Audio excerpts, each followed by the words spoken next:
মানবিক বিপর্যয় রয়েছে ফুলগাজী পরশুরামের লক্ষাধিক মানুষ।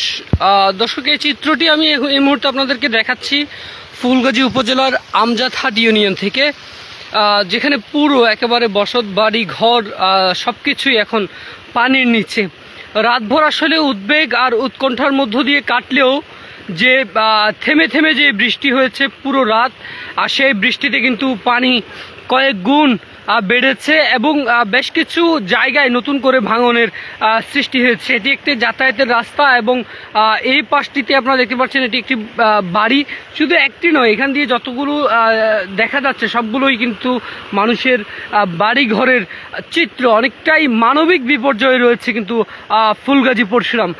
একটি তথ্য দিয়ে রাখি যে ফুলগাজী উপজেলার আমজাদহাট ইউনিয়নের উত্তর ধর্মপুর এলাকায়ও কিন্তু একটু ভিতরের দিকে প্রবেশ করলেই এমন শতাধিক বাড়িঘর, হাজারেরও বেশি মানুষ কিন্তু পানিবন্দী রয়েছে এবং এই স্থানটিতে কিন্তু তেমন একটি যে মানব উদ্ধার অভিযান বা প্রশাসনিক যে কার্যক্রম সেটি কিন্তু দেখা যায়নি এখনো পর্যন্ত। অথচ এখানকার মানুষ রাতভর কিন্তু তাদের যে গবাদি পশু রয়েছে, তাদের যে ঘর বাড়ি, সেগুলো পাহারা দিয়েও আসলে সেটি রাখা সম্ভব হচ্ছে না। অন্যদিকে পানির যে তীব্রতা সেটি কি পরিমাণে বাড়ছে সেটি আপনারা দেখতেই পাচ্ছেন। এটি একটি সড়কের উপর দিয়ে কিন্তু একেবারে পুরোপুরি যাতায়াত ব্যবস্থা পুরোপুরিভাবে কিন্তু বন্ধ রয়েছে, অনেকটাই মানবিক সংকটে।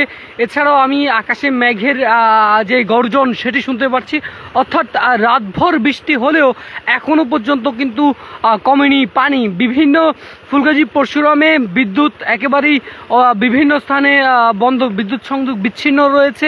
অপর প্রান্ত থেকে বিভিন্ন মানবিক স্বেচ্ছাসেবী সংগঠনগুলো তারা আসলে উদ্ধার অভিযান কাজে এগিয়ে আসছেন।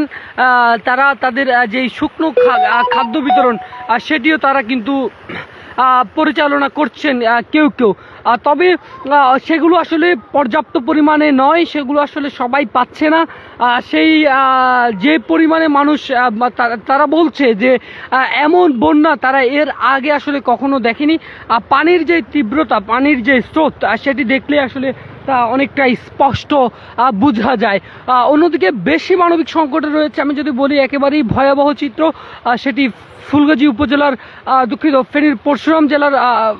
ফেনী জেলার পরশুরাম উপজেলা, যেখানে আসলে একেবারেই পুরোপুরি যোগাযোগ ব্যবস্থা বন্ধ রয়েছে এবং ফুলগাজী পরশুরামের যে আঞ্চলিক সড়ক সেটিও আসলে পানির নিচে রয়েছে। সবকিছু মিলিয়ে এখনো কিন্তু অবনতির দিকেই বলা চলে।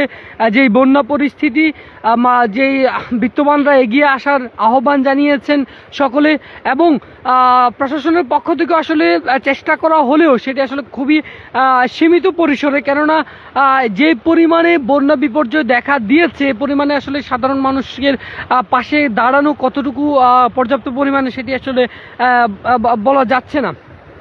সবকিছুই আমরা দেখতে পাচ্ছি যে বিদ্যুতের কারণে বিভিন্ন স্থানে বিদ্যুৎ আসলে বিচ্ছিন্ন রয়েছে বেশ কিছু স্থানে। এছাড়াও গতকালকে আমরা পরশুরামে একজনের নিখোঁজের খবর পেয়েছিলাম।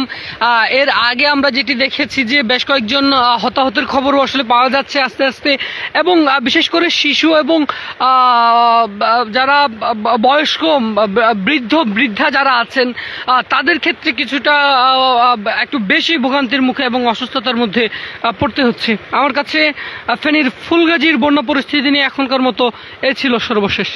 আমি আকাশ, ফেনীর তালাশ, ফেনী।